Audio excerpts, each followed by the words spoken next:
Who would win a race between a shotgunner and a Zombieman? The shotgunner. But why? They both have the same speed value in their monster stats, so why would the gunner be quicker? We'll circle back here in a sec, but first let's have a squiz at the A-chase function. When a monster is awakened either via spying the player or hearing a weapon discharge, it will wake up and seek you out. It will try to cut the shortest path in the direction of the player, even if the player is not in its view, moving in multiples of 45 degrees to give the impression of natural movement instead of just heading in a straight line.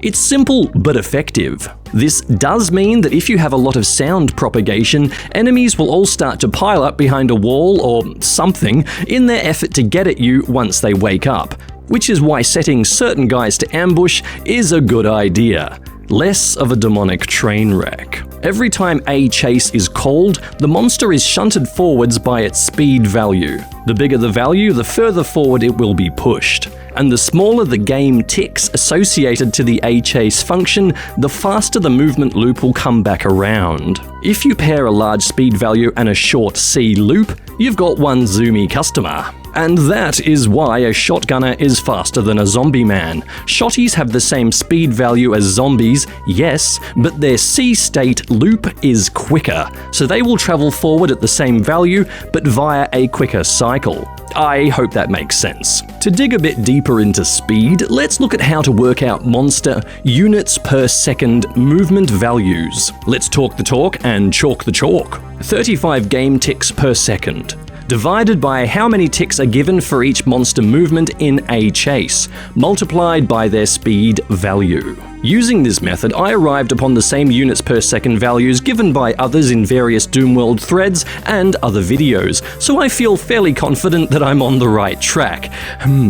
In an effort to not parrot what others have previously said on the matter, I won't just display speed values or units per second values for each monster.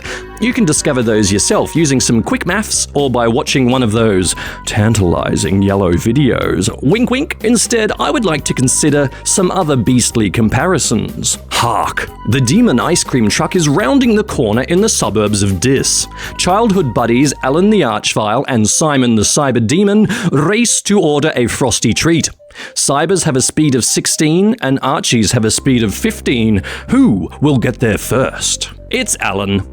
Yes, he has a lower speed than the Cyber, but his A-chase tick count is 2 instead of 3. However, on this day there was a fresh imp corpse sitting in the road, and as Alan ran by, he was compelled to resurrect it due to his vile chase function. This momentary distraction was just enough for Simon to get to the icy goods first. Suck it down, Alan. That's right.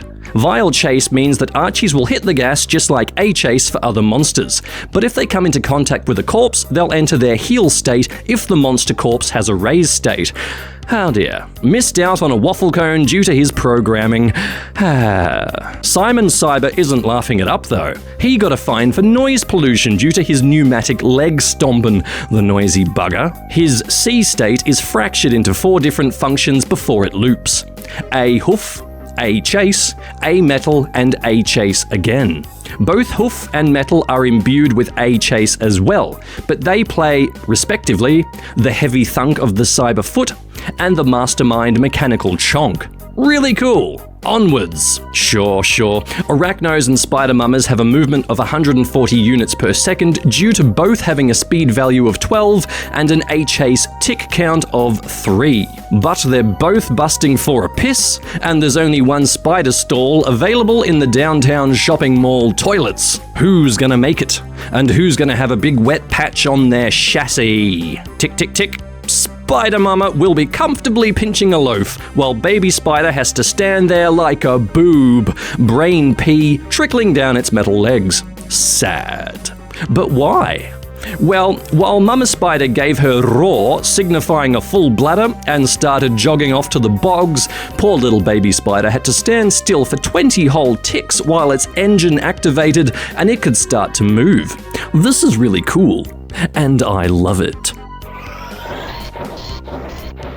At the start of the Arachno C state, there is an activation function that plays once when it wakes up, and then is skipped on every other loop of their C state unless they fall back asleep. This allows for the effective playing of their wake-up sound, the mechanical whirring of their machinery coming online. They, like the Spider Mama and Cyber, also have an A-Chase imbued sound function that plays their crackling, buzzing noises. Nice and interesting. Now let's start messing with some crap. What would happen if you put the monster speed numbers as negative values?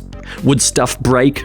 Would it be really dumb? I haven't seen anything break yet, but it is very dumb. So let's get dumb, gang. If the speed value is what shunts the monster forward with every call of a chase, if you stick a minus at the front of each number, the monster simply moves backwards, away from the player. Lol. It's not exactly running away because it still faces the player as it retreats, but it's guaranteed to raise a giggle or two. I'm sure someone somewhere would be able to use this bit of tomfoolery for something creative. It's like Doomguy has been splashing on the Davidoff cool water, and the monsters are like, Jesus dude, go easy on that stuff, and Doomguy's like, sorry, I can't hear you over my Davidoff cool water, and hilarity ensues. Magic. And that's the end of the video. Thanks very much for watching. I hope you've enjoyed this diversion down Doom Lane. And if you have any questions or queries or ideas for other things you'd like me to look into, please let me know in the comments section below. Cheers.